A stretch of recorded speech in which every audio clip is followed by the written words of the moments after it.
వీడిని ఎంత కొట్టి చంపినా చావన పామురా వీడు. వీడిని ఎలా కాదు, వీడు ఆనవాళ్ళు లేకుండా చేసేద్దాం. రేయ్ వీళ్ళు పెట్రోల్ తీసుకొని రండి రా.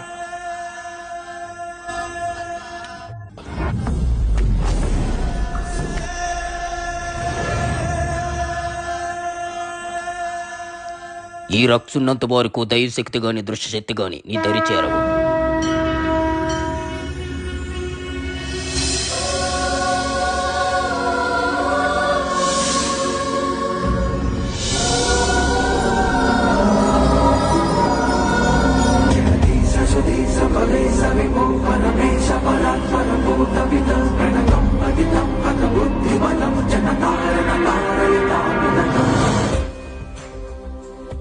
నన్ను ఎక్కడ తీసుకొచ్చారు?